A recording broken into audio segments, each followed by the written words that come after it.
Alrighty then! G'day guys and welcome! My name is Michael, I'm the Dead Aussie Game, and welcome to DAG vs. The Walking Dead, the game that we play, where I play myself as DAG, you know, as me, in the world of The Walking Dead. Look at it. Boom!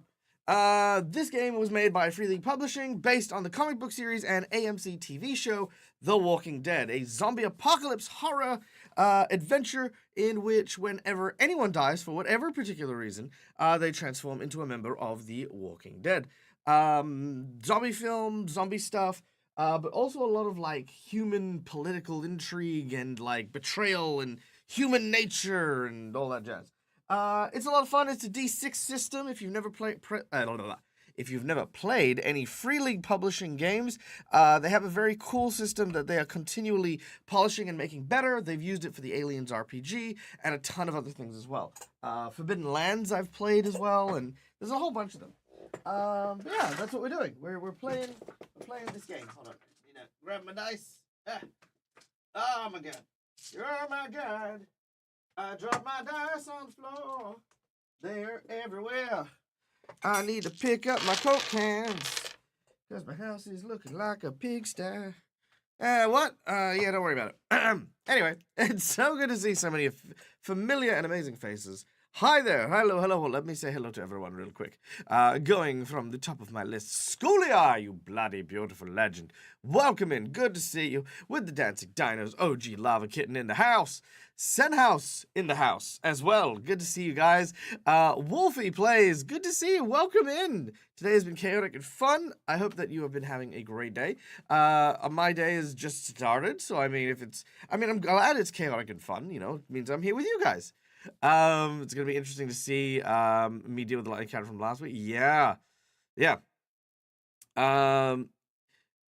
was while I was in the airport standoff. Which pending encounter was that? Just to refresh my memory, because I have an encounter here, but my memory is shit, as we know. Just to make sure that it is that encounter, let me know, Schoolie, just so that I have that. You know, because past DAG, right? Past DAG, he prepares stuff. He's like, hey, here's some notes for future DAG.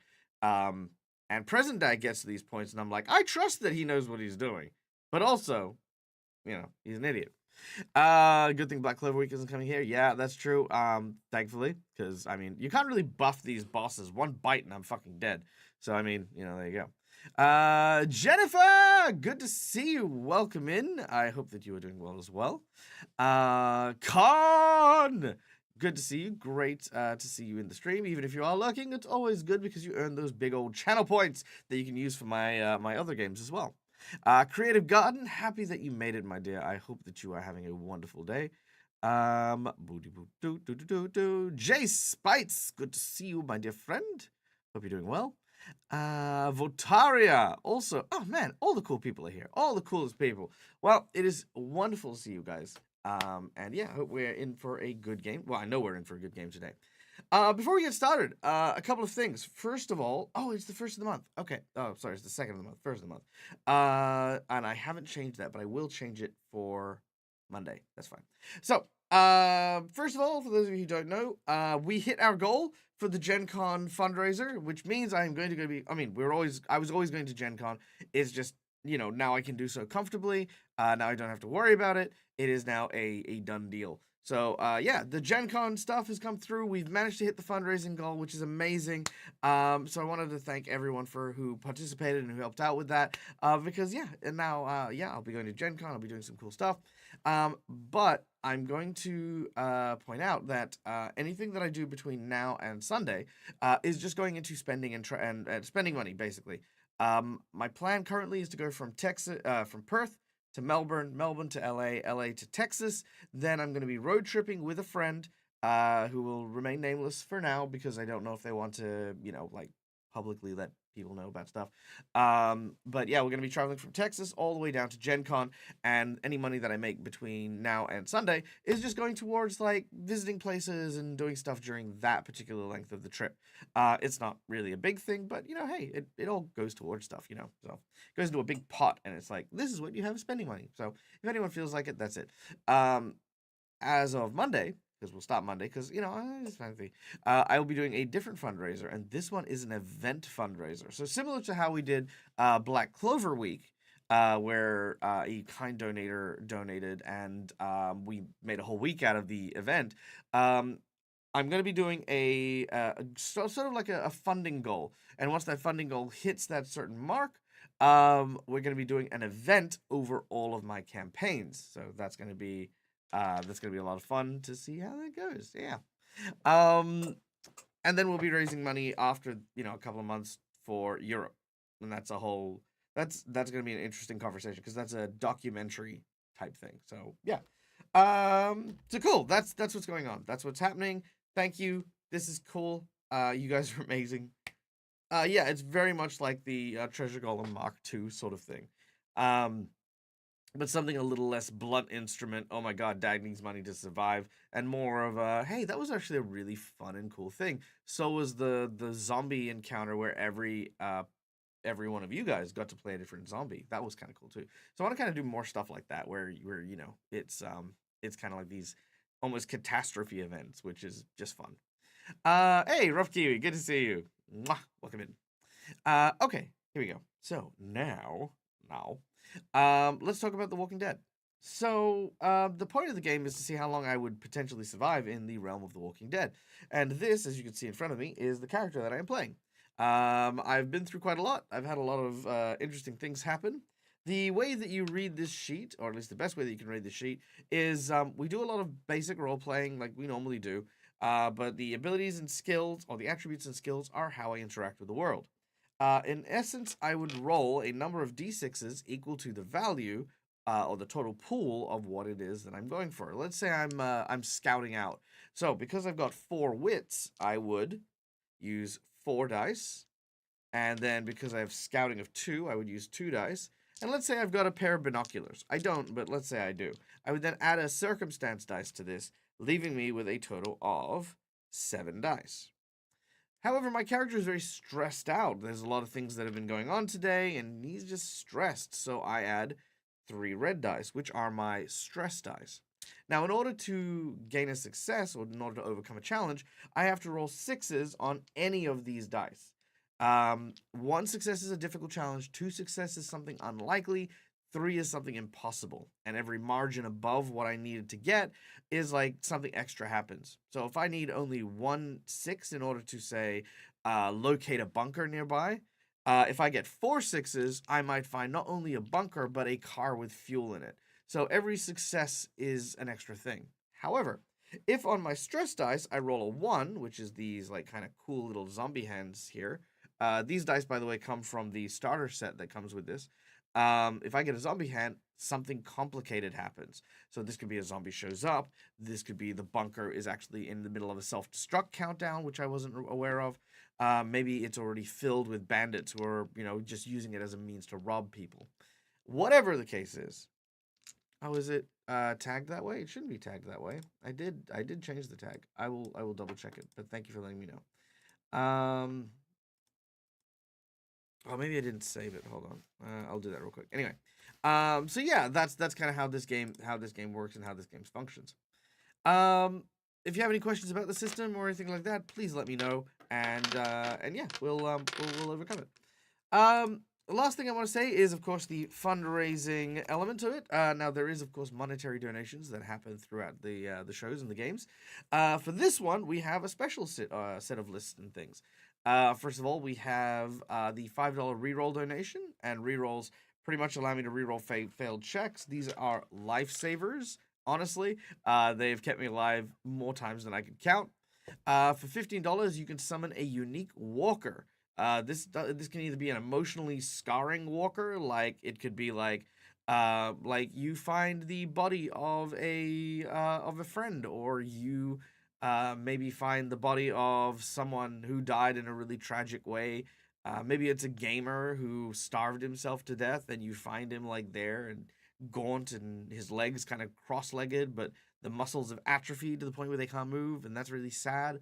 You know, a lot of stuff like that. Or you can like dip into your mind and sort of go with things like from Left 4 Dead, where we create unique walkers. These are kind of like mutant walkers. So we've had things like a walker with super long limbs, like a spider almost, crawling after me. We've had bats. We've had giant, big, muscle-bound ones that like are just these big rolling balls of fat that explode in viscera when they get close. Stuff like that. That's what the summoning walkers one does. For $30, you can increase the threat level, making you know, sort of, well, we have threat levels. Let me very quickly go here. Rules.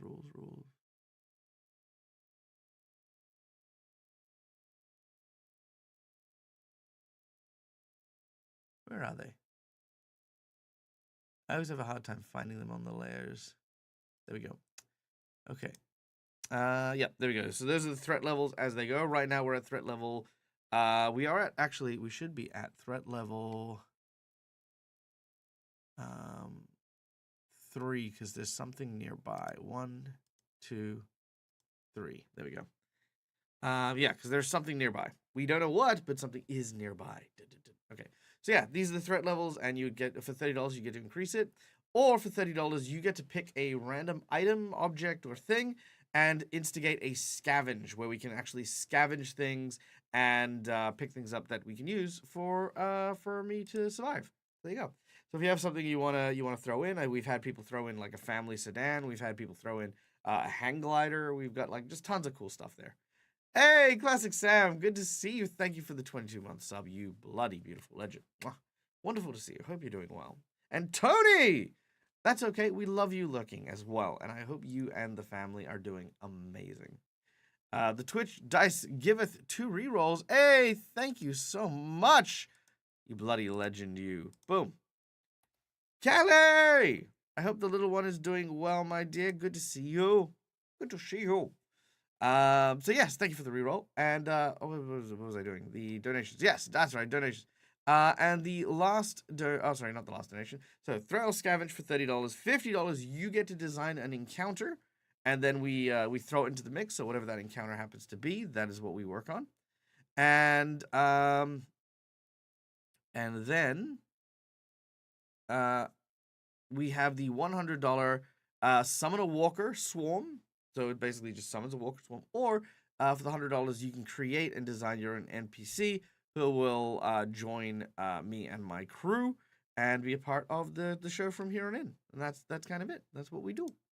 So yeah, those are all the stuff. Yay! Okay, and also yes, School I do have that one written down. So that's good. That is the one that I had noted.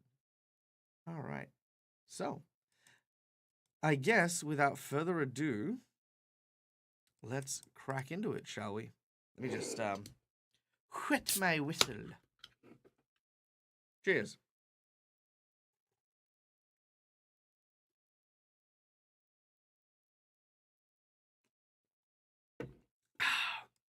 Okay.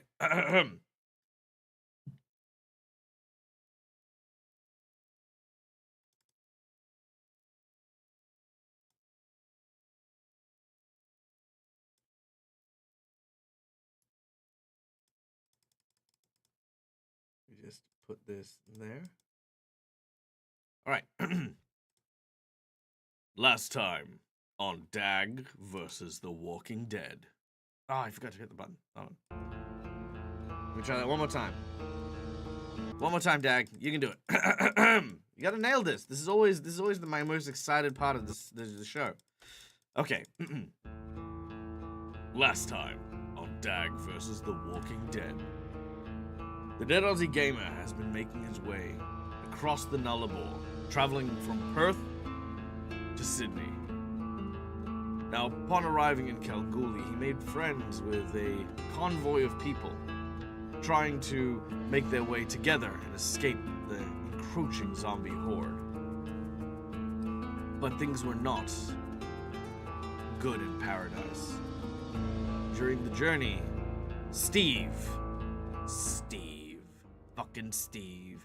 decided to mutiny against DAG, claiming that the injured would slow them down after limited resources were all that was left due to the catastrophe that had happened at the halfway house.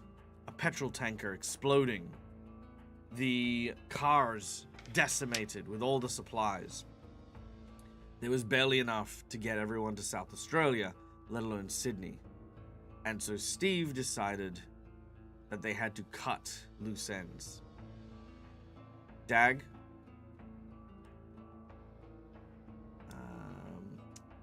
Yasmin, whose leg was crushed under debris, Dan, who was a miner with one arm, and Blake, and Mazza. Blake, a person with severe burns, the little boy with severe burns, I say little boy, the teenager with severe burns from the explosion, and Mazza, who had suffered some lacerations from glass. All of them, and DAG, who had been shot in the leg, were injured, and they didn't wish to take them along. So they were forced to stay behind.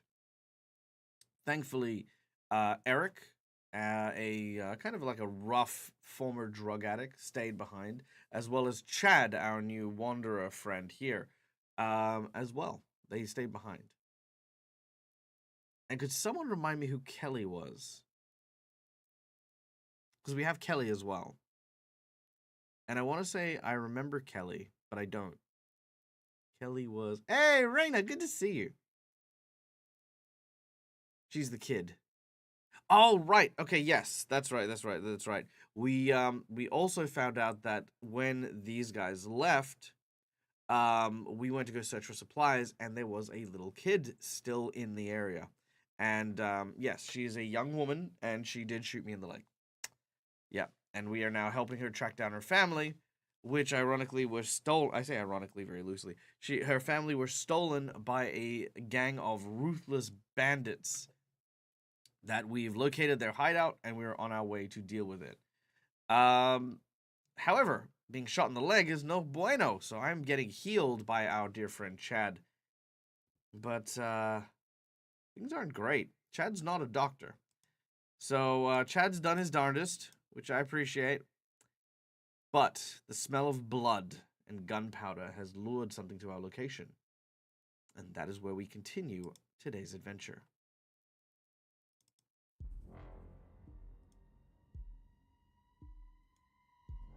Chad, look at me. I know that you're scared, okay? But whatever this is, you need to face off with it. I'm in no condition to stand up. If this thing gets me, I'm a goner, man. I don't know what I should do. I'm sure if I give you a gun, maybe you can... No, Chad, listen to me. I grab onto Chad's arm. Chad, listen to me. Just hold her steady, okay? I'm right here. I'm going to go for my bow and arrow, and Chad holds up his hunting rifle. We both aim at the sound of these footsteps. A piercing growl cuts through the underbrush, and suddenly something leaps out. What it appears to be is a walker, but almost like a skinless walker that has been hybridized with some sort of animal. Its head is now just exposed bone. Its jaws oversized and clacked open with various tendons snapping at its jaw. The eyeballs set cloudy and yellow as this thing with almost human-like hands but quadrupedal lurches outwards in our direction. Chad fires. Guys, can I get chat to write exclamation D6, and let's see how Chad goes protecting us. And I will do the same with my bow and arrow. So, while chat is rolling that up, I am firing my bow and arrow, which is 3 agility. Let me turn up the music a little bit. There we go. Alright, that's 3 agility, 1 ranged combat, 3 stress dice, and bows and arrows give me a plus. I think it's a +1. Let me just check my notes. A bow and arrow gives me. Here we go. Ranged weapons, bow and arrow gives me a +1. 1 damage. Oh no, it's a +2 bonus with 1 damage. Okay, so I get 2, which means that I need to get two hits. We need to make 2 hits in order to take down this creature. However, I am also injured, so I'm going to be losing 2 dice. So instead of adding 2 dice, I'm just going to remove 2.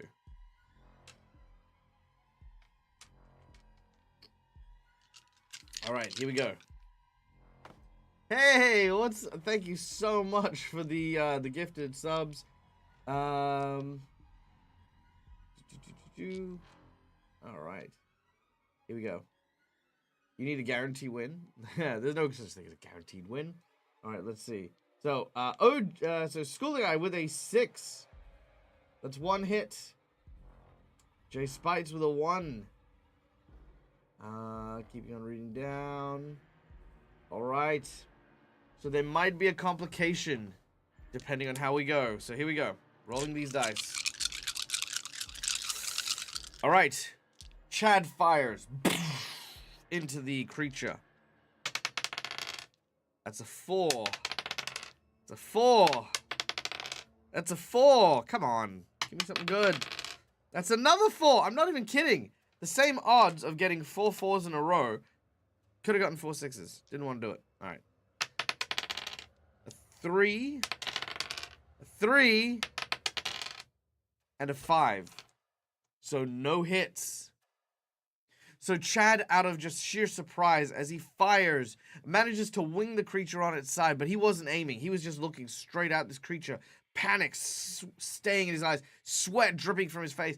I try to launch the bow and arrow, but, you know, sitting on the ground, trying to lie down and fire it, I just do not find purchase, and the arrow flies off into the distance. We do have Kelly nearby. She still has her gun. She tries to fire as well. Can I get chat? Actually, you know what? Reyna, if you're here, let's get you to roll a exclamation D6 for me, please.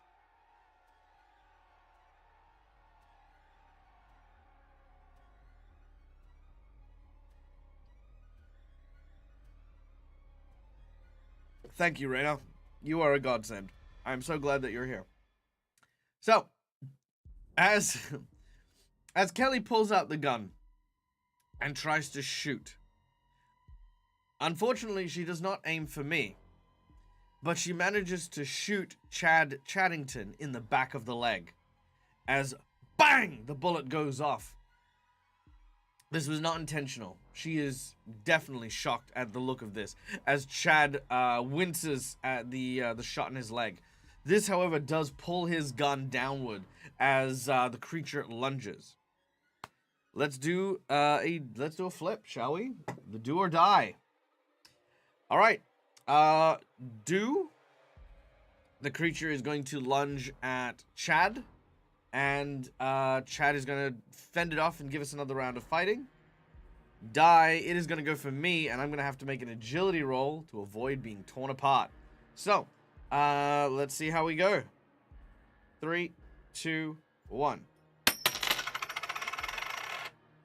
Die, it is coming for me. All right. So, the creature lunges, and I need to dodge. So, that's 3 agility, 3 mobility, minus 2 from being bruised and battered, minus 2 from my armored bodysuit, and I get 3 stress dice, meaning I have 5 dice in this pool, and I need to get 2 successes. I need to get 2 6s on this in order to succeed. I do have armor, so there is that. So here we go. That is a 3, a 5, a 2, a 2. That one has landed cocked. And a 1. Okay. I'm going to stress myself out and re-roll all of those. So, one of the mechanics in the Walking Dead game is stress.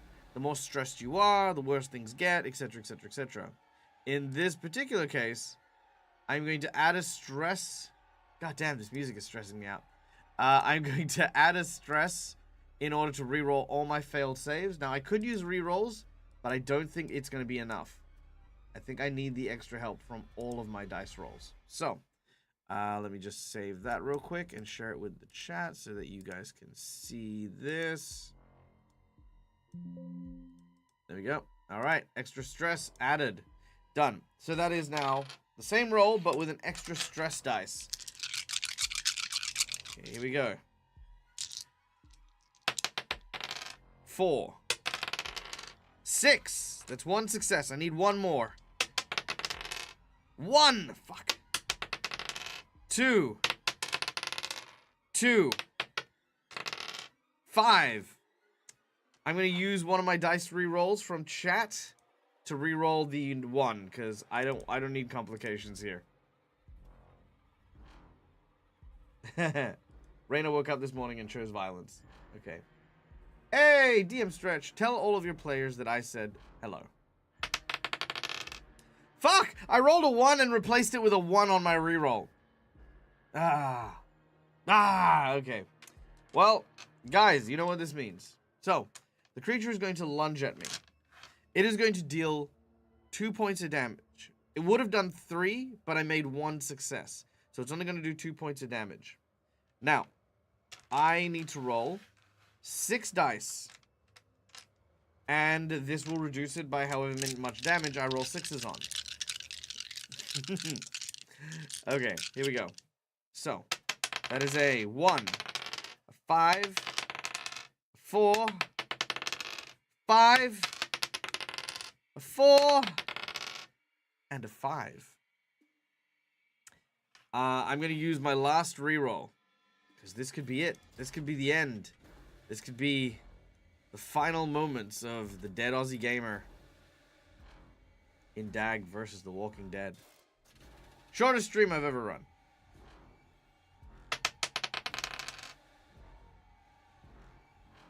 Guys, I'm going to show you what the result was. Here we go. Ready? Ready? The results was a 6. All right. So, I take 1 point of damage. I took 1 point of damage, which is enough to knock me out, but not kill me. DAG goes down as the creature grabs onto his leg and starts to shake him left and right. Like a ragdoll, he is thrown aside. His fate now lies in the hands of Chad Chaddington and Kelly. Now, Chad, you guys are up. Take a shot at this vicious canine creature. Everyone in chat, exclamation D6 as Chad picks his shoulder up and move back and fires.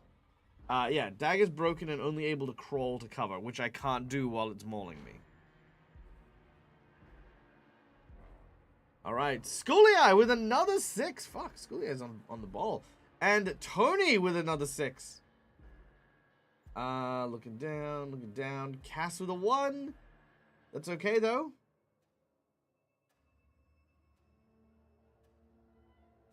Okay, it looks like we have 2 successes, which is enough to do damage. Not sorry, DAG. Fair. Alright. And Raina. Can I get you to do an exclamation D6 for Kelly, please? Hey, J Spites with another 6. Brilliant. So we got 3 hits on this guy. Raina gets a 2 on Kelly. Now, 2 is okay. 2 is okay. Alright, Kelly takes another shot, but she is nervous. She doesn't want to hit Chad again, so she fires a little wide. Yeah, Kelly is Raina's spirit. Alright, however, Chad fires, and it manages to hit the creature, drawing its attention. The creature is bloodied and wounded and is nearly dead. It moves and tries to lunge at Chad. As it does so, all 4 of its human-like hands with, like, these claw-like appendages start digging into the ground as it crawls towards him. As it does so, Chad reloads, taking another shot. Could I get everyone to type me exclamation D6 as Chad pulls back and fires? Let's see if he can finish this creature off. We need another 2 successes, and this creature goes down.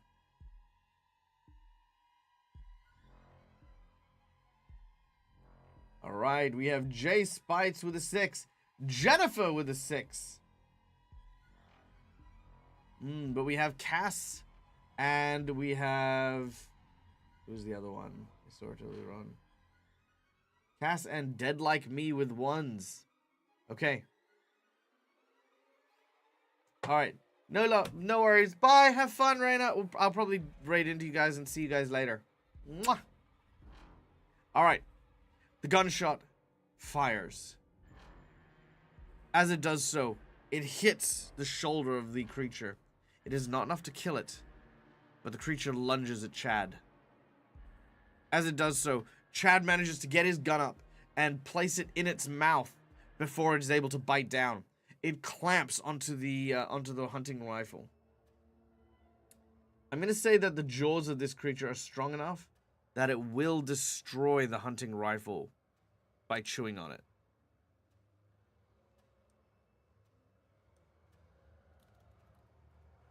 I'm going to give the hunting rifle the broken condition. There we go. Done. All right. Now, through whatever sheer miracle, all of a sudden, raining down from the sky is what looks to be a bright red flare. The creature, for a moment, loosens its grip and looks up to see what the strange light happens to be. Chat, I need one final roll for Chad. Exclamation D6. Let's see how Chad goes.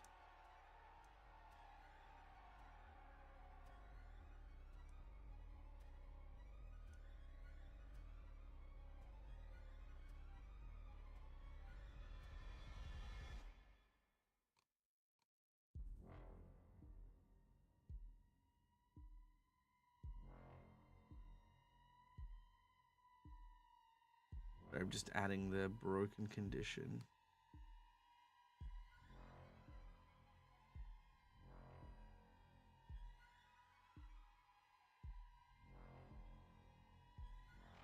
Where is it?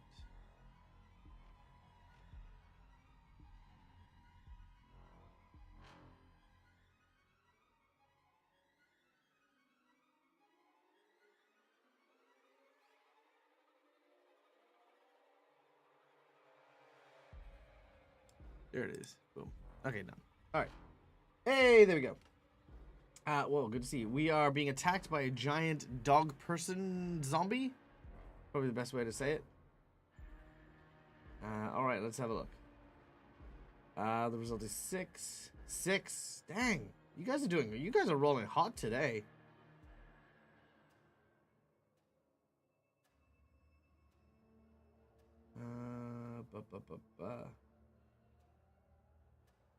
When did you become broken, DAG? Wasn't there a table to roll your critical injury? There is, but I thought it was when I take more damage than when I'm broken. I'm just saving it now, but I can find out. Hold on, let me have a look. Injuries. I think I only roll on that table once I get beyond that, but I might be wrong. I've been wrong before. Failed tests, helping each other, messing up. Pose rolls, difficulties, combat and healing. Here we go. Brawls, damage, recovery broken. When you accumulate 3 and 1 means you are down. You cannot do anything meaningful, so you get up. As soon as your character becomes broken, they take 1 stress and must roll on the table for critical injuries. Oh no, you're right. I do need to. All right, I'll roll in the critical injury in a moment, but I also gain a stress too. Okay, cool. So I will do that. I'm gonna put that over here. Yeah, good call, Scully Eye. All right, so just need to add the stress over here real quick, and then make that change to this sheet. There we go. Done. I gotta find a way to streamline this character sheet. I wonder if they've made a Fantasy Grounds or a Foundry version. There we go. All right, cool. All right, there we go. All of the adjustments are made. Yeah, and I will also mentally break. So I'll physically break and mentally break in a moment. But okay. So as Chad holds this creature at bay, it loosens its grip, and as it does, Chad pulls the gun out, jams it up its neck, and then fires the last bullet in the chamber in this broken weapon, causing it to just shatter the barrel. And the bullet, bang, goes into the back of its head, and the creature slumps dead. Chad takes a moment and just lets loose this somewhat primal roar as he falls to the ground.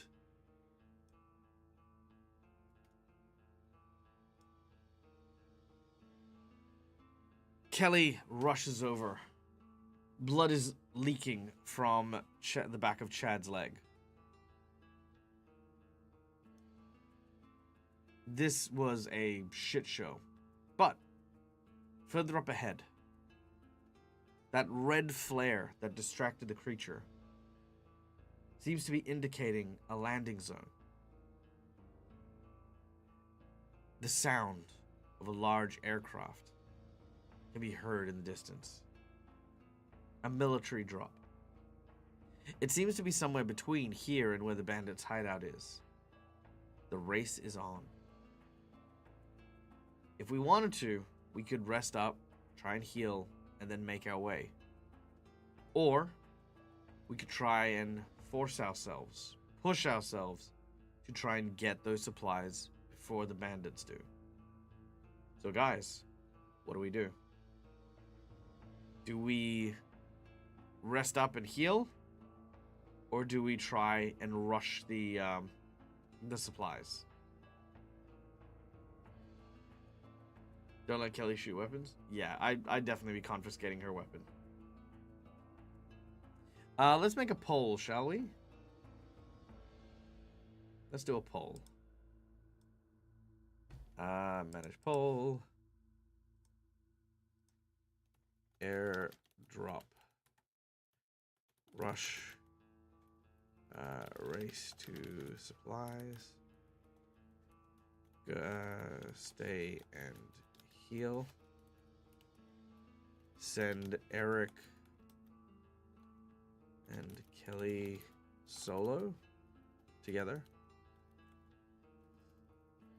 Okay, I think that's a good poll. Let's try it. Okay, while we are awaiting the results of our poll here, I was unconscious.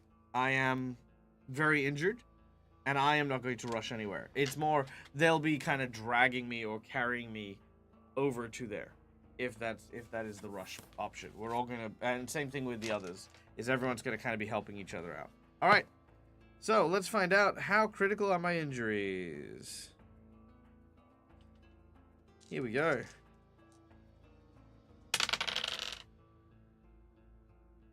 I should probably, oh, I get to pick, don't I? Because I have, no, that's only on bites. All right, I need to decide.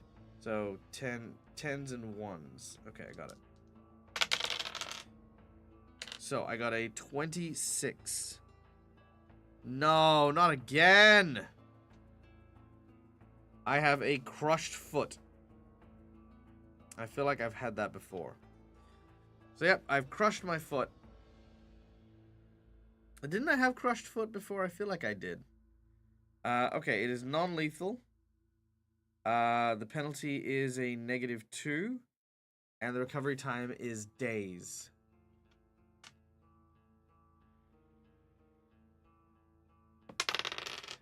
Five days. Fuck my life. Yeah, I did also have a broken knee. Okay, so let me do that real quick. So, let's go here.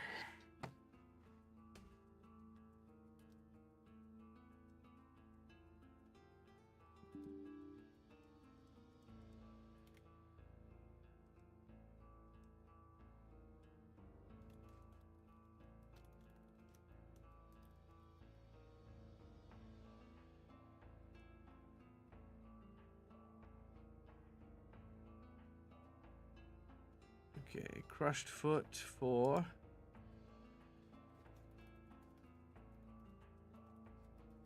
5 days. -1 is my penalty. I mean, it could be worse, but it is still fucked.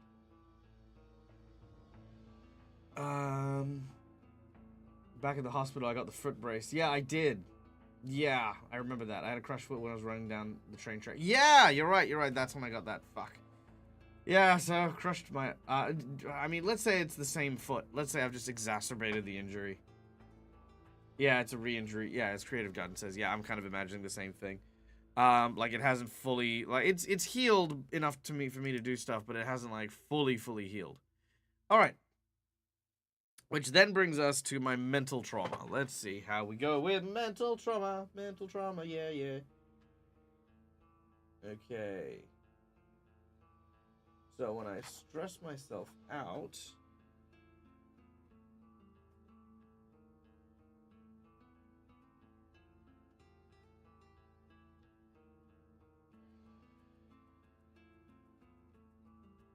Okay, here we go.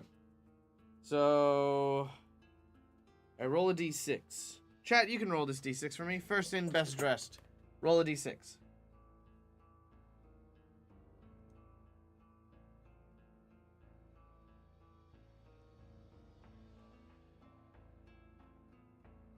Okay, first in, best dressed is Senhouse with a 5. You become shattered. Okay. 1, 2, 3, 4, 5, 6, 7, 8, 9. Let's roll a d10. Shall we? There we go.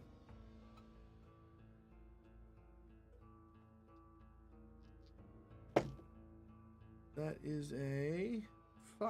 1, 2, 3, 4, 5. Oh, that's sad. I want to die, apparently. There you go. I have a death wish. Now, keeping in mind, I'm not going to make the character suicidal, but I think he's at a point where he's like, he's just tired, you know, and I think that's the way we're going to play it, is he's very, very tired. But, thankfully, I have so many of these, I get to get rid of one of them. So, I can get rid of photosensitivity, my fear of zombie children, my fear of heights, or the fact that I eat anything. So, I think I'm going to get rid of my...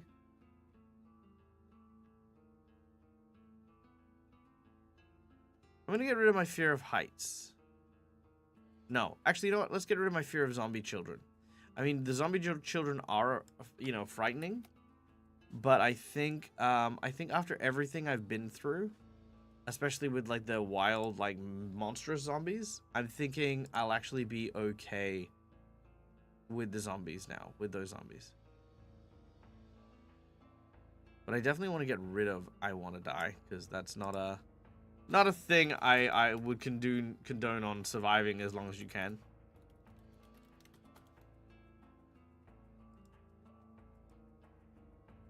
Alright, there we go. Done.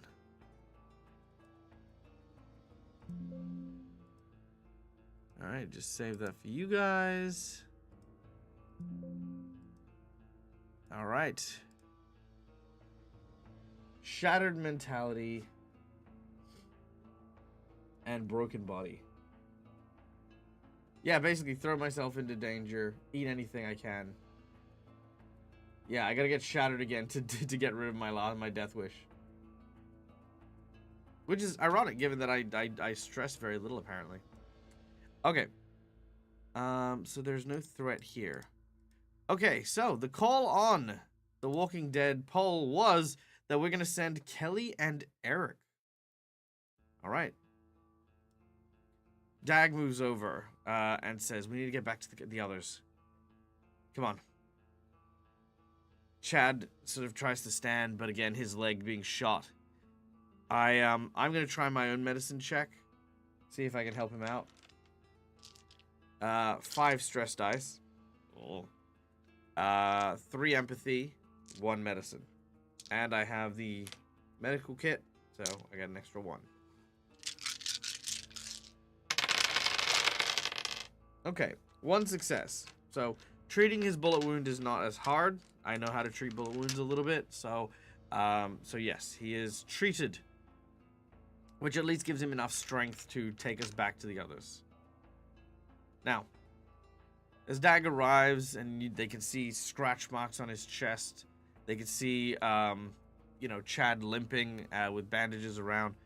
Yasmin looks up and says, What has happened? We heard the commotion.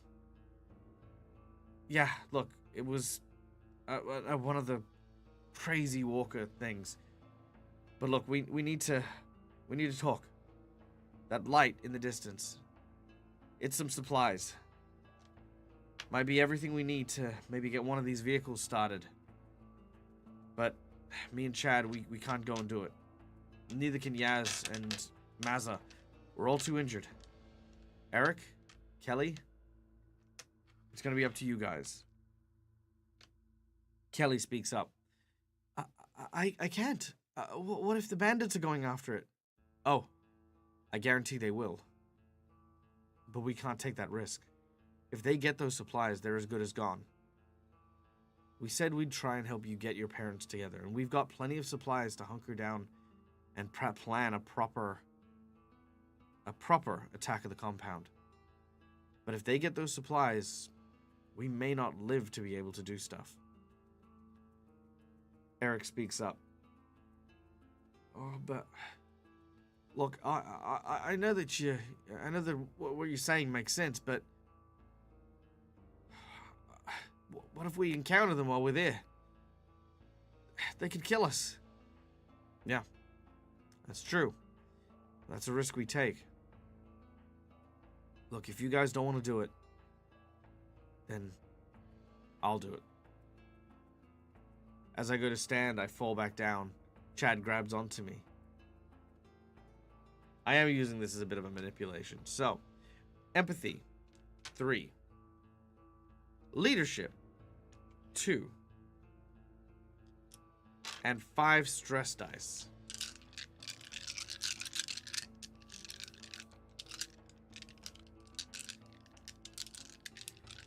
DAG is not telling her that, no.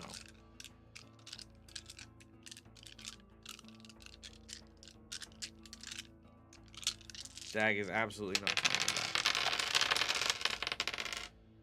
that. Alright, so that is 2 complications and 1 success. So, they're willing to go, but things are complicated. Okay, so the complicated thing here, chat, if you got some ideas for how to complicate the matter, feel free. My complication is this. Number 1 is we are out of ammunition. We do not have the bullets to defend ourselves with firearms. The second complication is the notion that we are then left unguarded. So every hour that the others are gone, we're going to roll a random event to see if we attract walkers.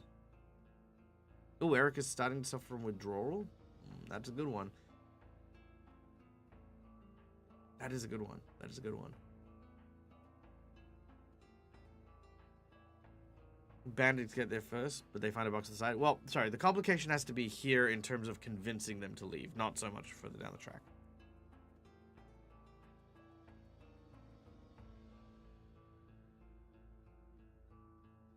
I like Schooly Eyes. Alright, we'll go with Schooly Eyes then. I like that one.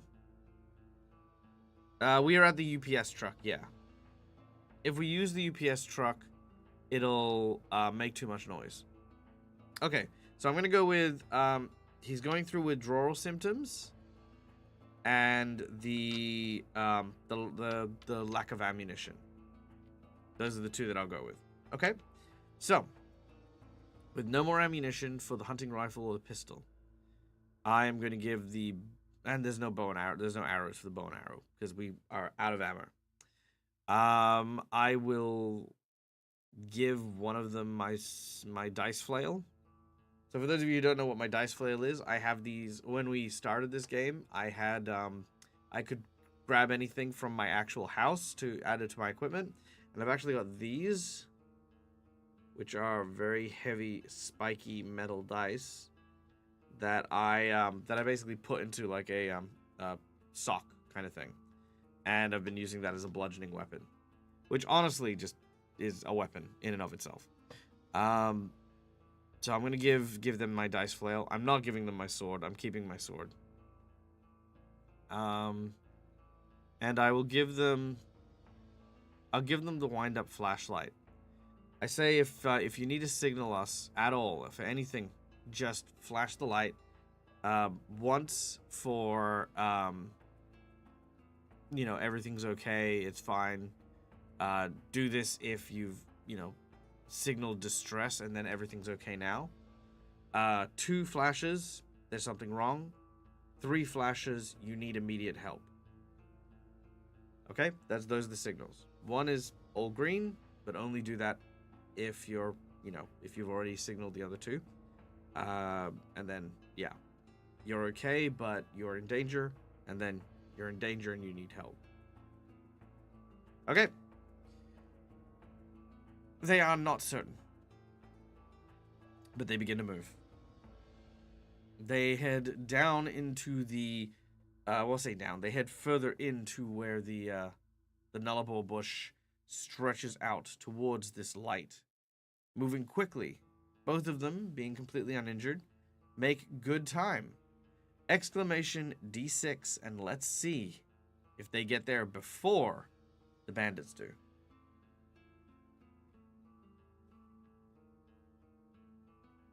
I'm also going to send them with a trolley from the UPS van. All right, we have a 1. We have a 6. All right, it's neck and neck at the moment, so they're going to arrive at the same time. Last call for D6s.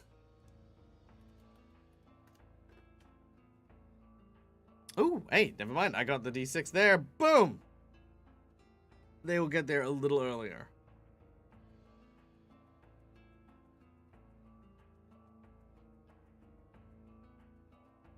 All right.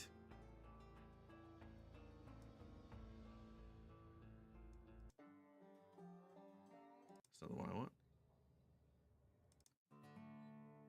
There we go. All right. Eric and Kelly. I haven't made a hero forge for Kelly, but let's put Eric up, shall we? There we go. All right. Did I do Kelly? No, I didn't. Okay, cool. All right. Eric moves up. And as he does, he looks over at Kelly. I don't feel good about this. I think we should maybe bail, you know? Tell him we didn't find it. Tell him they, you know, ended up getting there before we did. Kelly looks over. We can't. You heard, DAG. If we're gonna go and help my parents and save them from the bandits, then we'll need these supplies. We can't just let my family die. Eric looks down. Shit. Yeah, all right. He begins to move quickly under the cover of darkness and eventually comes to the area nearby. They begin to look around and they do not see anyone, but they hear the noise of the airplane up ahead. They hear the descent of something in the sky and a red light beaconing across the landscape as the supply crate falls down.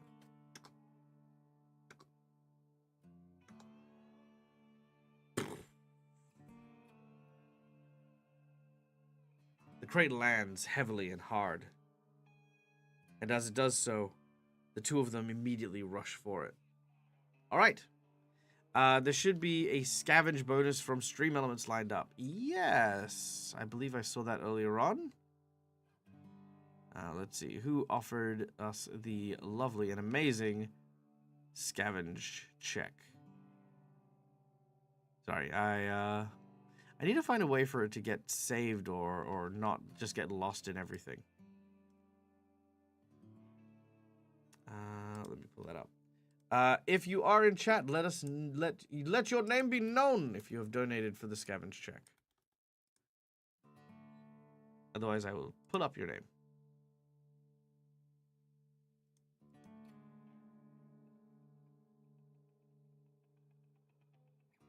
It was you. Oh, it was you, Spite. All right, brilliant. Nice and easy. Okay, so here's how this works.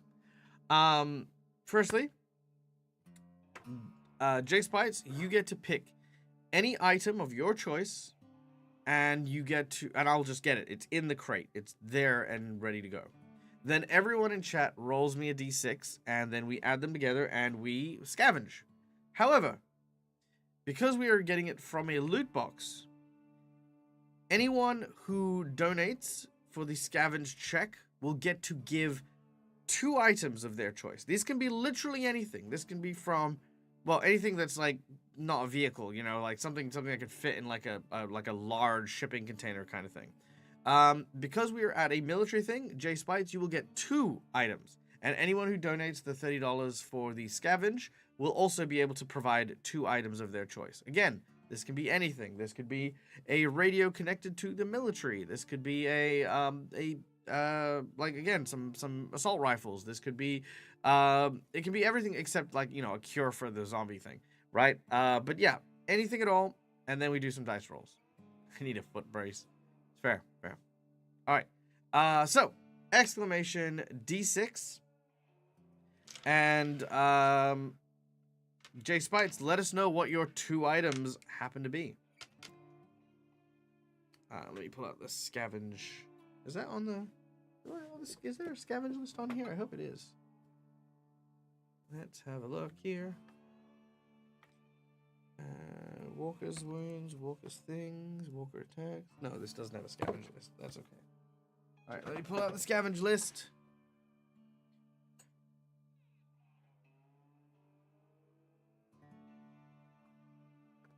I'd probably be something like a digital doctor.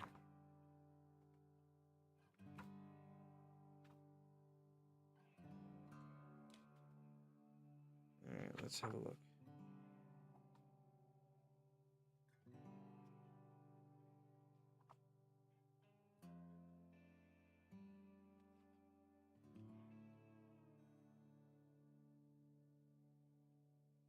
Here we go. Scavenge. Okay. So we're getting 3 scavengers. All right. Oh, thank you, Schooly Eye. I was just about to sit down and calculate those. So here we go. So 411 is the last one. So 614.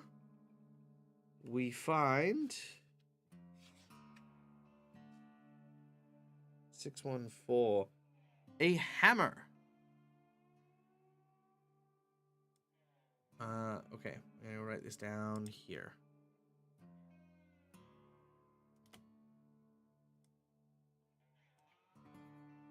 Alright. I'm just gonna write this down randomly for now. A hammer. And then we have 143. 143 is a camera. Interesting. Camera. All right. And then we have 411. 411 is 3 rations found in a sports bag.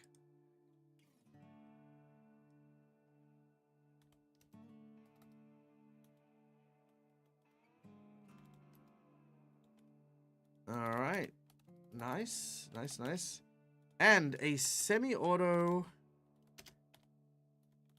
rifle. And a radio with logbook, military call times. Nice. That's really good. That's actually super good. Holy shit. Okay, that's I can work with that. Okay. No questions on why they dropped it in the middle of nowhere. Probably they saw the bandits and are trying to reach them specifically. That would be my guess. Some poor military guy lost his sports bag. All right. So that was number 1. Number 2, let's do exclamation D6s again, everyone, as we get to loot a little bit more. Actually, before we do this, there's going to be a percentage roll that I'm going to roll. I'm going to roll 1d6 every round. So we're going to keep looting. So actually, here's the mechanic. Here's the mechanic. Sorry, yeah. As everyone's rolling d6s, here's the mechanic. So the mechanic is this. This chest will have an infinite amount of scavenge rolls. However, at the end of every scavenge, I'm going to roll a stress dice. And if the stress dice lands on the 1, the bandits show up. Okay? So we can loot for as long as we want, but every round I'm going to add an extra d6 to this. And we're going to keep going until the bandits show up. So, for round 2, we will go for 2 rounds because there's Kelly and Eric. So, that's a 6. So, no bandits show up yet. But if we want to keep scavenging, it'll be 2 dice next. So, let's see. What are our results? We have 621, 552, 343. Okay, cool. Nice. Thank you, Schoolie Eye. Okay, so 621 is some sunscreen. It's actually not a bad call. I mean, we don't want to get cancer during the zombie apocalypse, right?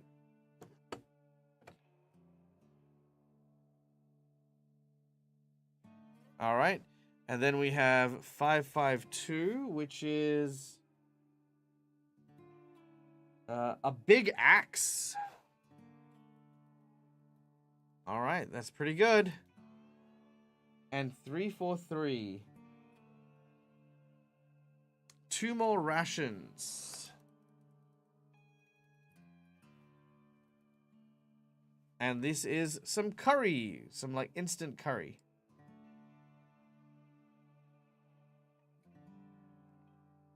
All right. So chat, show of hands. 1 in chat for we keep scavenging. 2 in chat for we take what we have and run. What are we doing, guys?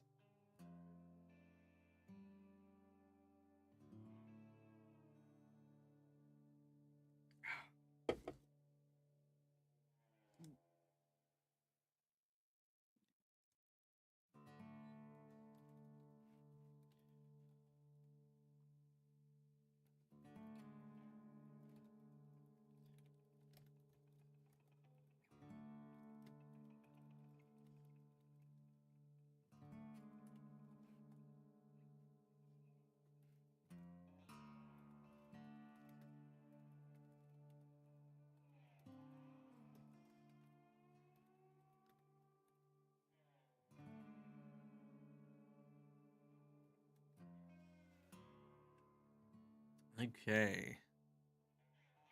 All right, scavenge again. Here we go. Let's see how these guys go.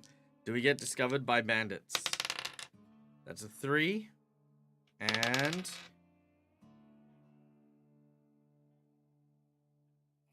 the bandits find them.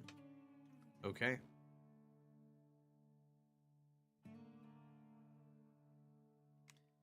All right.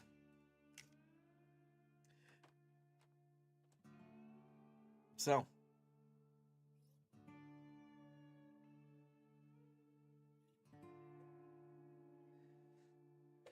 Oh, that is unfortunate. So let's change the mood up a little bit, shall we?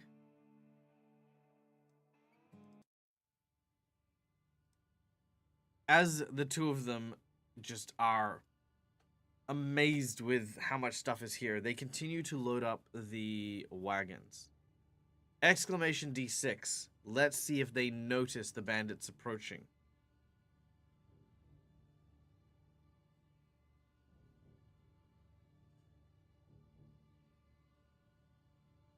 Ooh, oh no, that's a lot of 1s. We have 1 6 to counter it. Do we have another?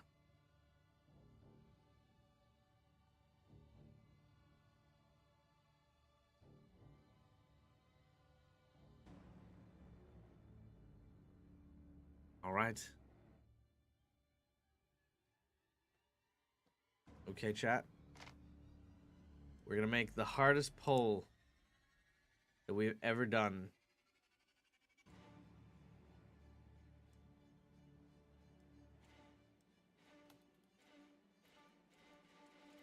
Here it is.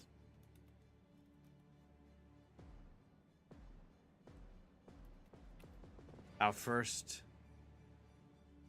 life and death roll. So chat, who dies? Eric or Kelly? Cast your votes now.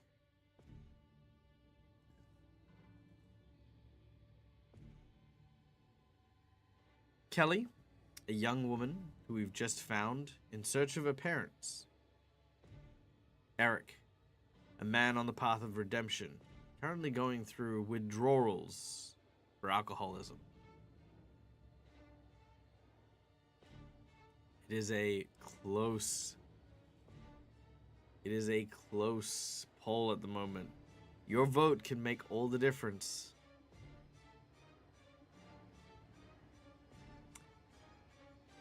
Eric has had some history. They were discovered by the bandits. However, they did not discover when the bandits were approaching. So the bandits are going to get the shot off.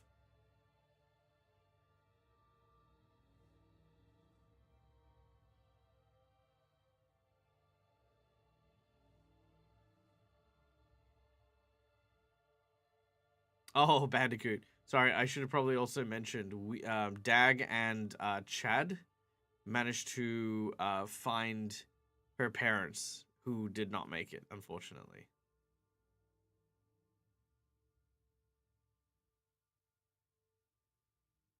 We haven't broken the news to Kelly, mind you. We haven't actually like shown her the bodies or anything like that, so that's still on the cards, but we do know the result already.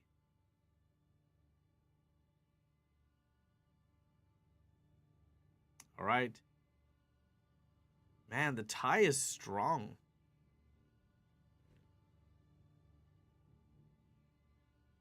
The tie is very strong.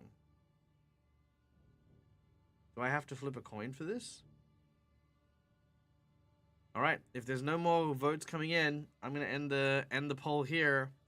And at the moment, it looks like it'll go to the coin toss. Last call. 10, 9, 8, 7, 6, 5, 4, 3, 2, 1.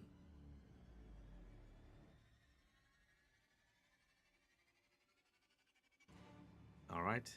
The poll has ended in a tie. I'm going to roll in chat now. Odds, it is Kelly. Evens, it is Eric.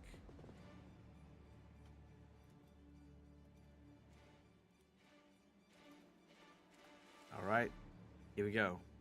Odds, Kelly dies. Evens, Eric dies.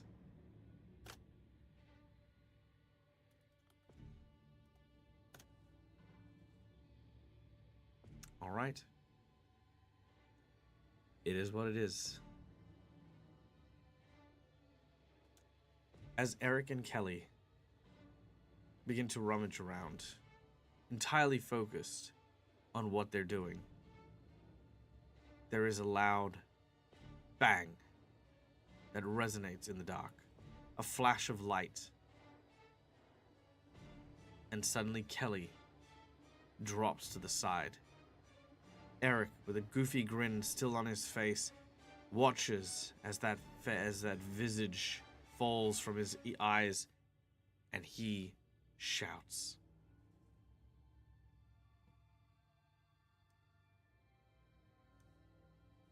Meanwhile, up on the ridge, DAG is basically just tending to his wounds as best he can, while overlooking and seeing out in the open Nullarbor. Do you think everything is okay? Chad asks. I hope so. I don't like sending people out to do that sort of stuff. It always makes me nervous. Nervous? What is there to be nervous about? After all, Kelly has proven herself to be more than capable. She has, she shot both of us. I mean, if that doesn't say anything, I mean, I don't know what it does. I guess you're right. I just got a bad feeling, you know. I think in this day and age, if we do not have bad feelings, then something is wrong.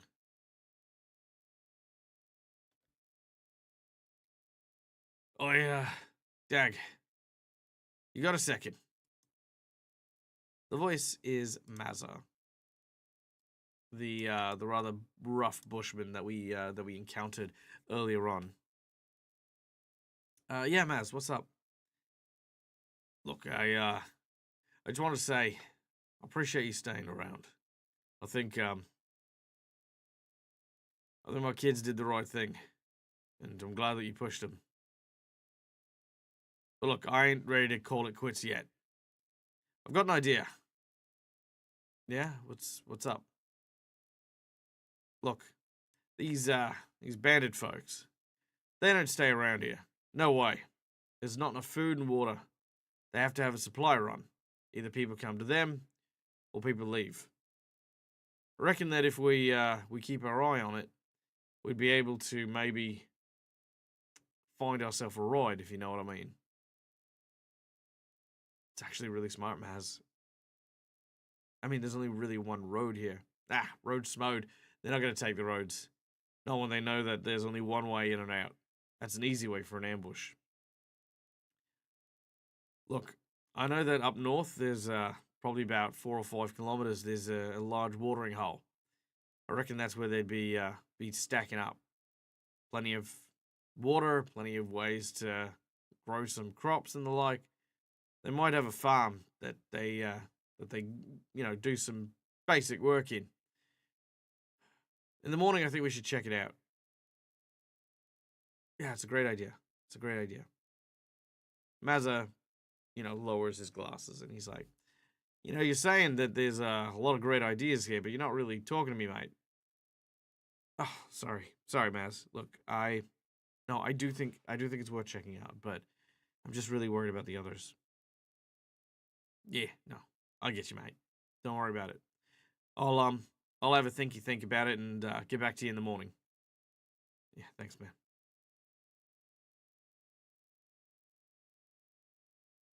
At this point, Dan, the miner, also picks up. Hey, Dan, how are the others looking? Oh, they're looking as good as can be expected. The boy suffered a bit of the worst of it. I never treated burns like that before in my life, so if we don't get him some antibiotics and some proper gauze, that's the word. If we don't get him some proper gauze to treat these wounds, I don't know.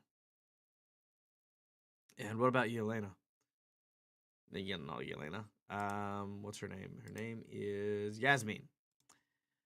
What about Yasmin? How's her leg? Good as can be expected. It's a compound fracture. Needs a lot of work. Can't really do it while we're out here. We can get her to somewhere where there's a surgery table, maybe even a doctor. She might pull through with it. But right now, if it gets any worse, we'll have to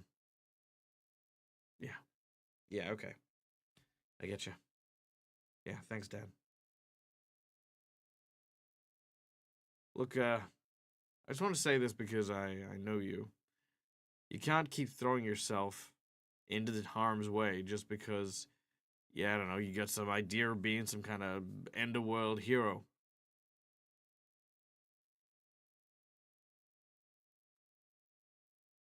I just want to find a place to get comfortable, okay?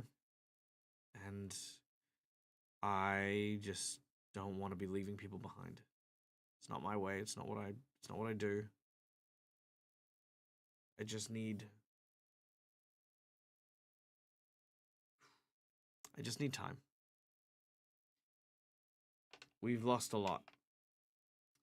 And I am angry and infuriated that it was taken by people who we were helping. Well, look, Steve was always a bit of a cunt. But for every one of them, there's always someone who's willing to go the hard yards, make right of things, even in situations like this. And you know, you've been true blue since I've met you. Don't be too hard on yourself. Thanks, Dan. At this point in time, Dan points out, you see that? Out in the distance, across the Nullarbor, is a flashing light. It is flashing rapidly. So many times that it is hard to say how many is being done. DAG takes a moment. They're in trouble. Let's go. DAG tries to stand up, but as he does so, he falls back down. He is still very broken and injured. At this point, Dan says, nah, look, leave it with me. Dan, oh, fuck. Okay. So Dan's gonna go and back him up. We got no one else. That's it. All right. Dan will rush down and go to help. All right, chat. As you are the Fate Masters here, what state do they find Eric in? As Dan rushes off.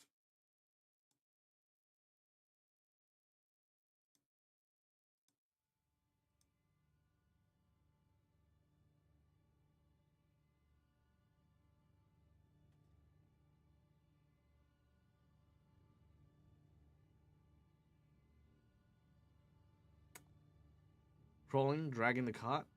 Okay, that's a good one.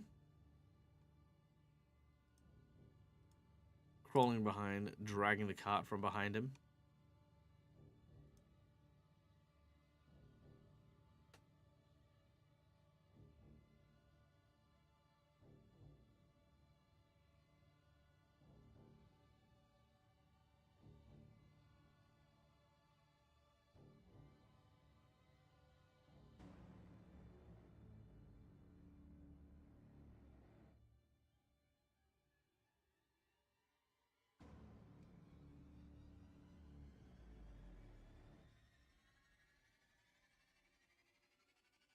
Okay. The question is, Eric has done the supplies. Eric was there when Kelly was shot. Eric is now like basically Dan is running towards Eric. What state is Eric in when Dan arrives? Eric's been shot as well and is in critical condition, bruises and scrapes, but has managed to get away. Maybe covered with some blood. Threw Kelly on the cart. No, I could see that. I could definitely see that. Sweaty, exhausted. Ooh, I like that, J Spites. Okay, so Eric is rushing forward. As he does so, every now and then there's the sound of gunfire. The semi-auto launching into the dark as he is trying to give himself cover fire. The cart itself is loaded with everything we loaded, but is very much like being hounded. He is covered in blood, most of it not his own. As Dan steps forward, there's gunshots firing back. He takes cover and yells out to Eric. Sadly, there is no cover here. It's the Nullarbor. It's flat. There's some bushes and the like, but we can see these people running towards them. Dan said, Eric, look, you keep going. Dan said, he's got his pickaxe in his hand. Eric, what are you doing, old man? You can't. Dan pushes him and says, you keep running. Dan stands between Eric and the bandits. As the bandits close in, they see his old, wrinkly form. Let's see how many bandits there are. There are 5 bandits. 5 bandits. As Eric leaves and heads off into the distance. As they step out, they pull out torches and begin to shine at Dan. Dan's face remains stern, stoic.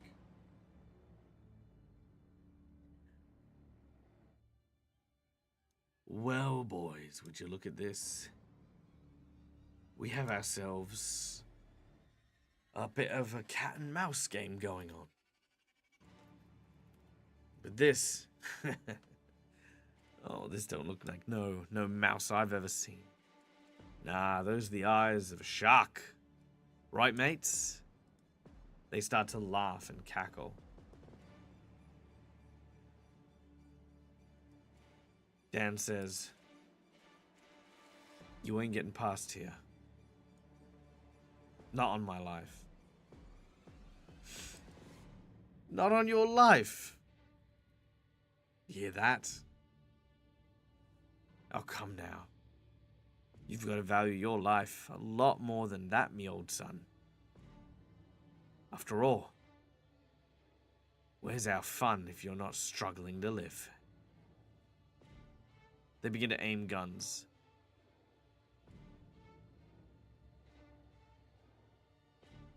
As this happens, Dan is going to leap into action.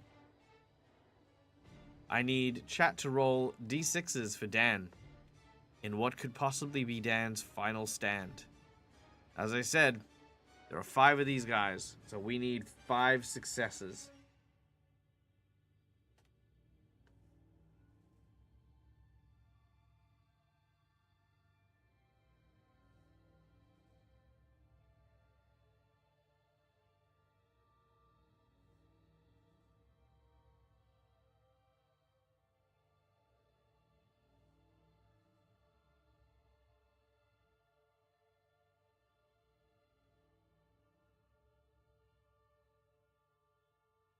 Alright, let's have a look. Let's see what we're getting.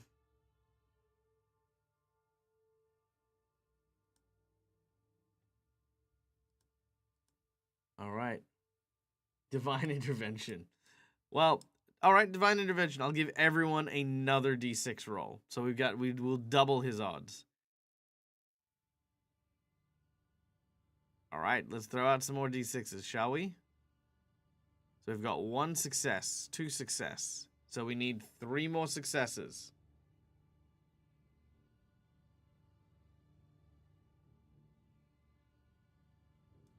I'll roll 2 as well. There we go.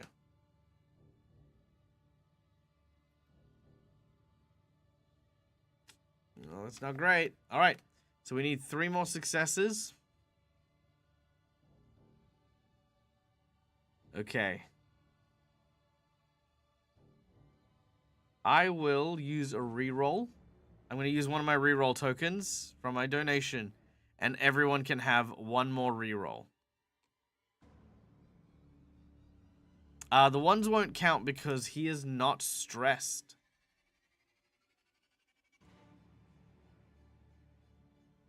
Will Divine Healing help him? No. It might if he does go down and isn't dead. Divine Healing helped me. Just saying. Divine Healing would absolutely help me. All right.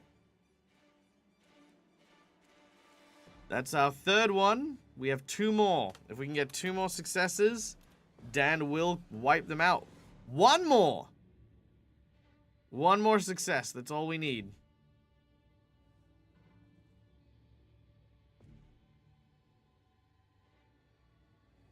If you have not rolled, we summon forth all the lurkers. All right. They don't count, unfortunately. They have to be following. Christina. All right.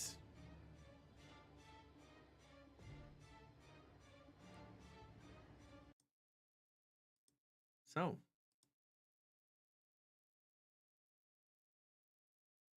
Back up on the hill. On the slope, should I say. Eric arrives with the supplies. He's frantic. He's telling everyone about what happened with Dan. He basically says that he didn't know what to do, and he removes the tarp and reveals Kelly and her body with a bullet hole through her head. Immediately, there is just distress. Both Chad and Yasmin both are just distraught at the death of this young woman.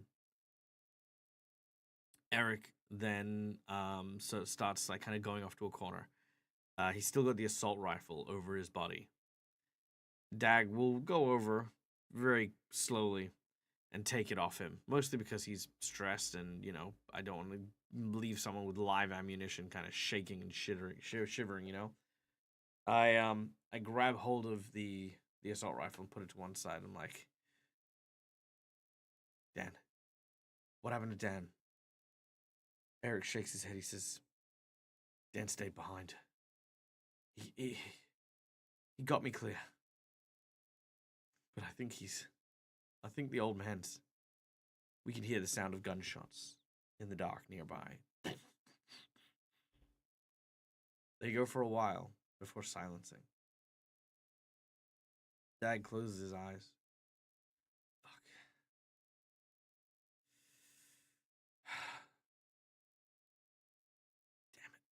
Damn it, Dan.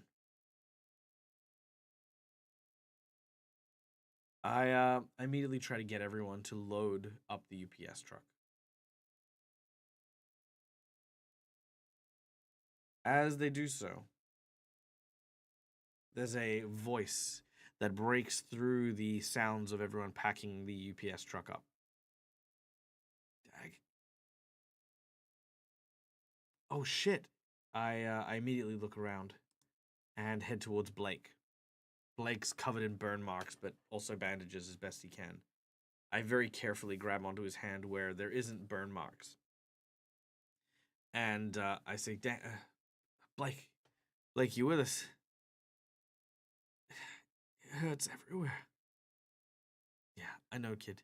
Look, we're already pumping you full of morphine. Yasmin said any more might be dangerous. So you gotta kind of stay strong for us, yeah? Just a little while longer. Yeah, I think I can. We're leaving. But what about the girl? She didn't make it, Blake. I'm sorry. No, that's not what I mean. Her parents. Her brother. You said you were gonna help. Even if she's gone, you can't just... I stop for a moment.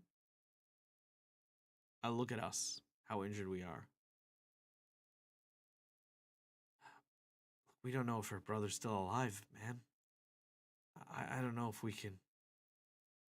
I don't know if we can help everyone.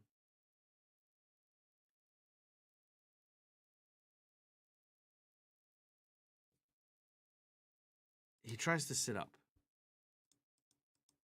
And as he does, DAG tries to encourage him to stay down, but he doesn't.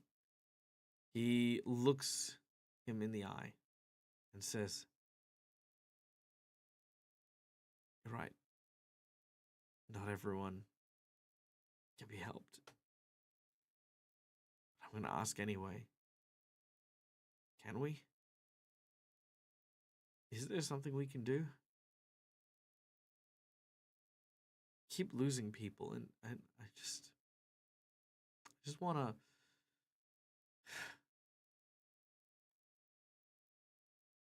I just want to feel like we've done something good."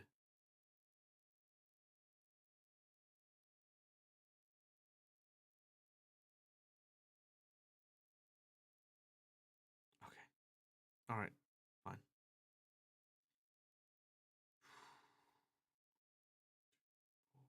Six. All right. We have 6 people. We have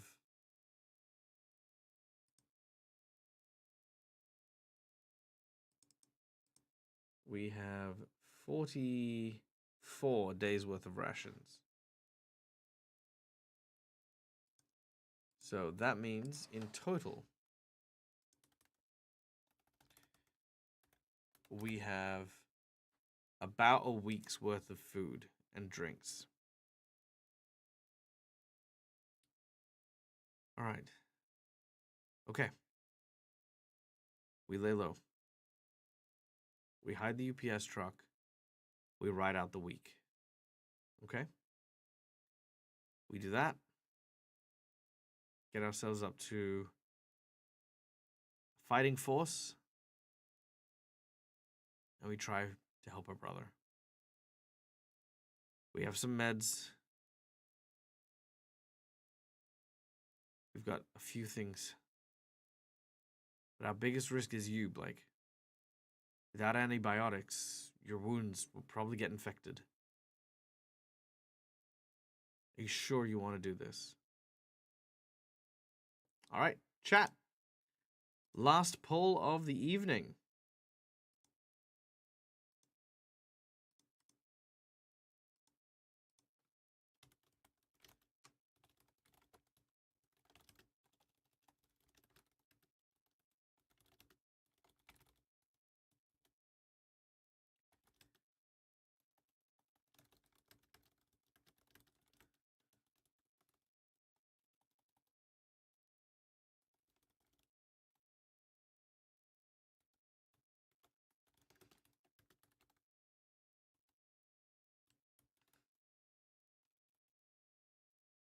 All right, there we go.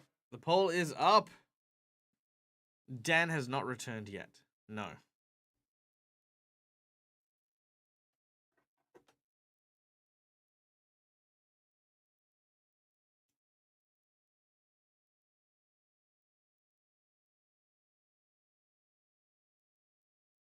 Dan has not returned yet.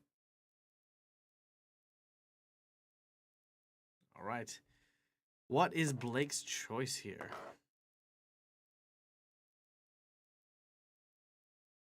If there's no poll, just hit the refresh button. It should work then.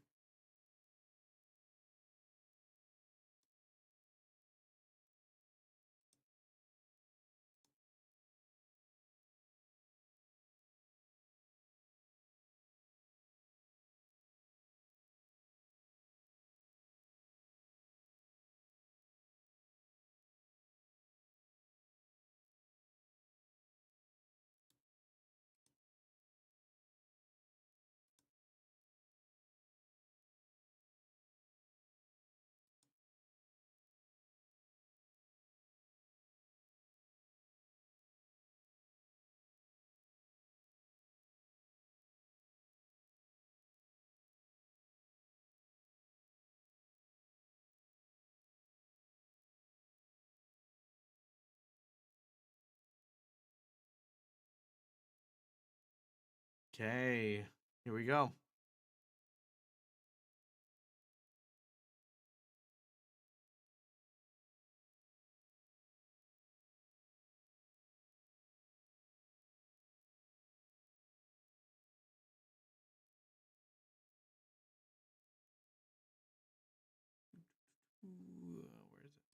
There we go. Okay. Looks like the choice is pretty solid.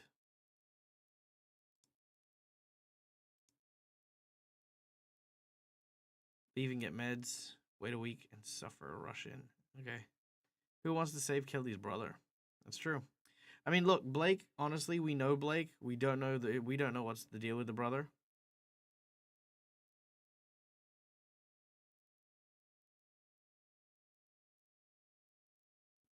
Are the options about what he's going to do or what DAG will do for him? What we should do. Basically, what the whole group should do. Seeing Dan hasn't returned feels the guilt of leaving him. Knowing there's morphine in the camp for the injured. Yeah, we have a lot of injured people, so we need to get to some sort of hospital. Yeah. All right. Last calls before we lock in the answer. All right. It's a close vote. But DAG is going to make the hard choice here. Look, listen, like, I appreciate what you're trying to do. But we're all injured. We need that medicine, and we're going to go find it. I promised I'd get you where we're going, and that's exactly what I'm going to do, okay? If Kelly's brother is still alive, then I'm sure that the bandits aren't just going to, I don't know. I don't think they'll waste the resources. He'll either be dead or he'll be making himself useful.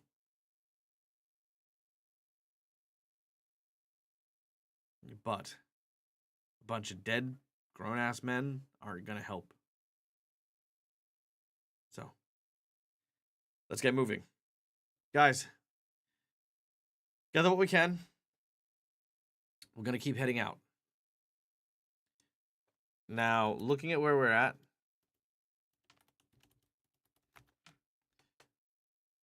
we are currently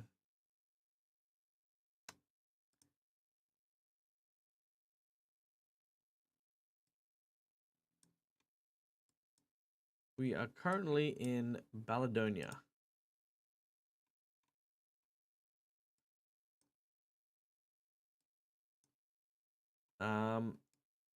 Now we are headed for the emergency. Okay, so hold on, here we go. Let me pull up the map here.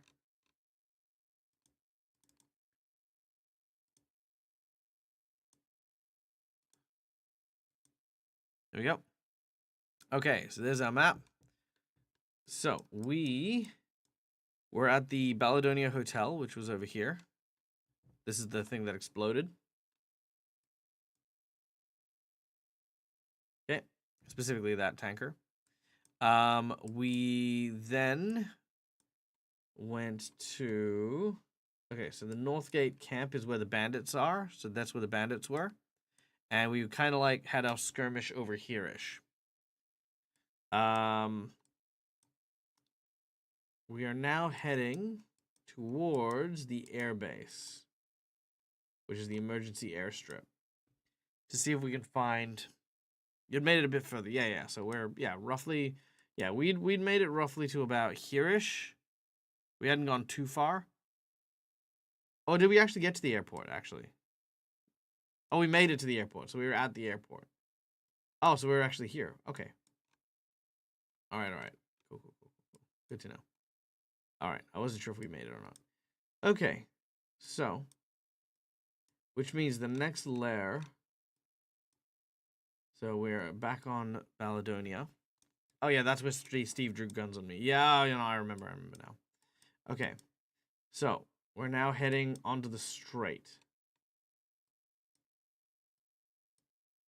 And there is nothing here. We just gotta kind of race through it.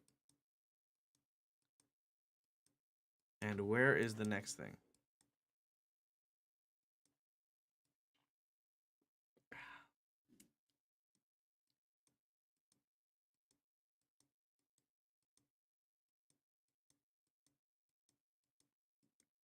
So much emptiness. Taylor's Maze, that's not going to be useful.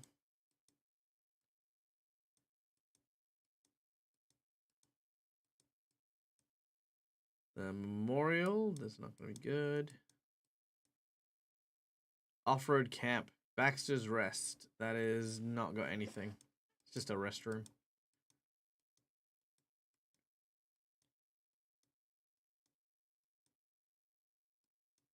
Yeah, the Nullarbor refers to the general area. Well, at least we call it the general area, but you know, yeah. So far. Cave in a blowhole. That's just a cave. Here we go. Keuna. All right. So Keuna is our next location. So that's 90 miles, which is going to take us the better part of...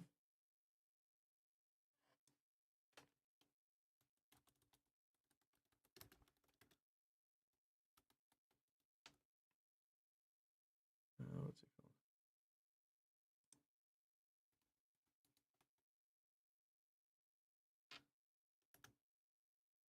All right. So, an hour and 32-minute drive. Steve is not the athlete. No, that's Powers. Powers the athlete. Okay. So, traveling an hour and a half. We should be able to make it there in pretty good time. All right. Getting into the UPS van, our heroes begin to make their way. However, as they are traveling, as they are getting ready to go, there is a person that climbs along the ridgeline. It is none other than Dan, covered in blood, with a pickaxe equally covered in blood. There is a roaring cheer that comes from everyone as they see him crossing their eye line. Dan! Holy shit! Dan! What happened? Where have you... Dan steps forward. He leans heavily, also now injured. He says, "It's fine. Let's just get in the car. I want to talk about it." Dan climbs in. You can see that Eric sort of wipes some of the blood off his face, kind of still in shock at seeing Dan. The car engine roars, and we begin to move. However, back at the bandit camp, there's a bunch of guys getting drunk and shit-faced around what looks to be a series of caravans and motorbikes. A desperate sound comes from nearby as a young gang member arrives. We flash back to that evening. Dan, pickaxe in hand, slaying through a ton of these soldiers. Gunshots firing, accidentally killing a few of the others. Dan's body lurching towards the last of these bandits, raising the pickaxe to bring it down. But as the moonlight hits their face, he sees a young teenage boy and stays his hand. As he does so, he lets the teenage boy go, turning and heading back, when suddenly, a single gunshot. The boy recounts the story. 4 of his men are dead. The bandit leader puts his beer down, shakes his fists. Does that whole roundup symbol. And immediately the gang starts to hoot and holler and fire guns into the air as they get into their motorbikes and begin to follow the UPS truck. In the car, Dan is sitting on his seat. A red stain by his side. Blood dripping down his leg. And that is where we're going to end today's session. All right. Thank you very much, everyone, for coming and joining us for DAG versus The Walking Dead. We are very quickly going to be doing our end of episode level up. So let's find out what happens today. So page 28. There we go. Okay. Did I participate in the session? Yes. Did I achieve something important? Yes. We got supplies and we're on our way. There's a bunch of different stuff here that's going in. It's going into Mad Max. What? Australian Walking Dead becomes Mad Max? No way. Honestly, I didn't expect him to get all 5. I thought he was gonna die at some point or another, but that 6 definitely came in clutch. Did I learn something? I learned Dan's a badass, and I learned how to say no. How to basically be like, we can't do this. Explored a new sector. I'd say no, we didn't do that. Did my driver issues cause any problems? Yes, they did. Absolutely. I would say my character now wanting to die is a big element to it. And me putting myself at risk time and time again. Even that bit where I was going to go on the supply run myself until the others stopped me. So I think I played with that.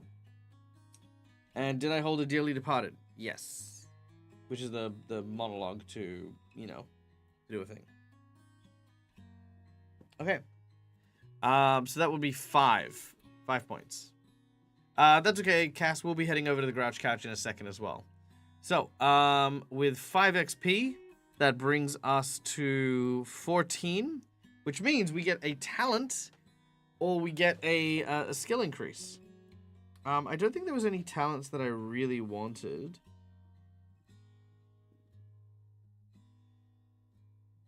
Oh my god, no. Health Nut. When you get a critical injury, you heal in half the normal time. Bitch, please. Yes, I'm absolutely getting that. That's it. Health Nut. Done. Okay, let me just adjust these real quick.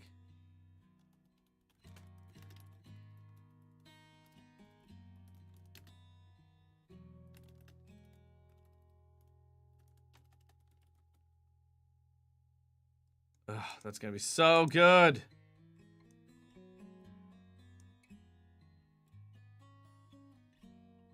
So that means it's gonna be, instead of 5 days, it's gonna be 2 days.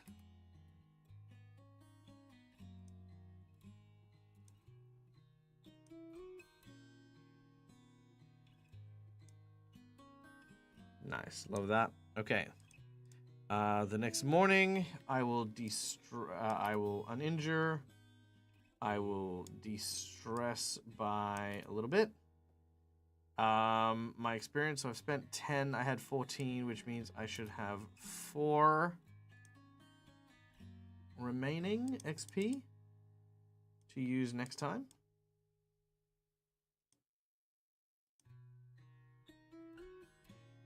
Three, 4.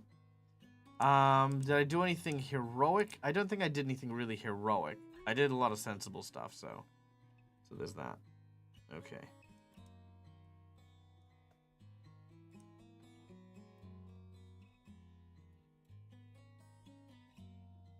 Okay, rations. So I've had to use 6 of those rations.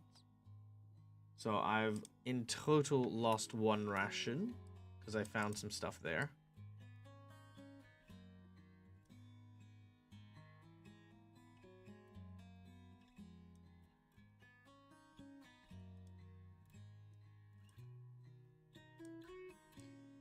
Okay, there it is. So we have 38 rations. Okay, now I can only keep so much stuff. I'm thinking we ditch the hunting rifle, because while it's useful, it is not way near as useful as the semi-auto.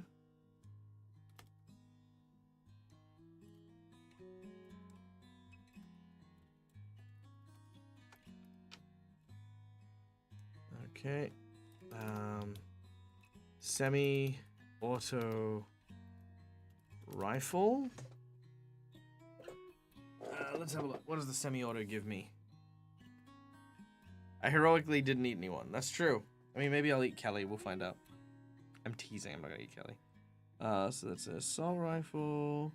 So that's 2 damage. Bonus is 3.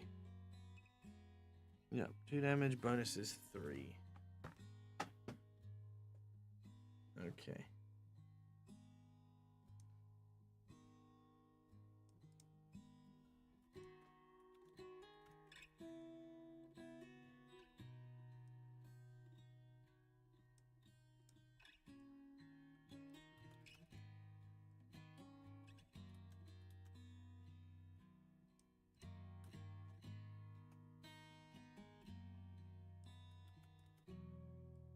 Okay, so 2 damage, bonus is 3, still a long one.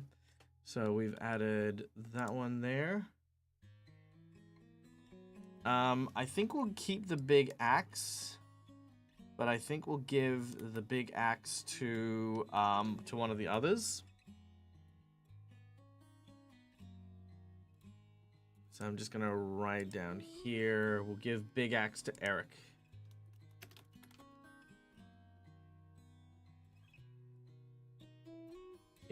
I'll keep track of that for next time, but yeah. Something in that. Knowing Kelly, you'd probably be keen. It'd probably break a tooth on the bullet that killed her. Yeah, that's actually true. Knowing my luck. Okay, so big axe. I don't know if we need sunscreen. I mean, we'll give it to people, but you know, that's it. Hammer and camera. I think the radio is going to be more important. Radio with military book.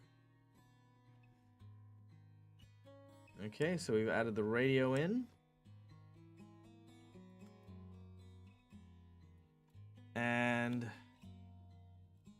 camera and hammer. Let's give the camera and hammer to other people. Give Chad the camera and the hammer. We'll ditch the hammer. I don't think we'll need the hammer. We got plenty of blunt objects that we can hit things with. All right, there we go. Save.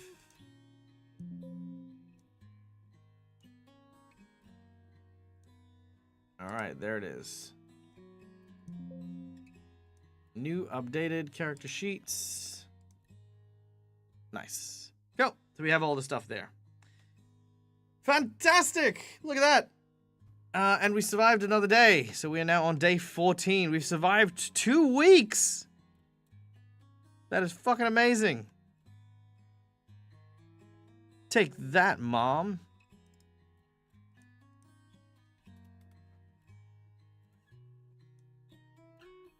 All right. Everything is a hammer when you need one. Exactly, Jay. I get it. Well, honestly, I think I would have, you know, if we didn't have the rerolls, I probably would have died day 3, I think. But we're doing good. We're doing good. All right. Well, guys, that brings us to the end of today's game. Thank you so much for being here. Thank you for being a part of the stream. Thank you to everyone who donated and who vied for Dan's epic fucking battle sequence. We are going to go and raid right now over at our friends from the Grouch Couch.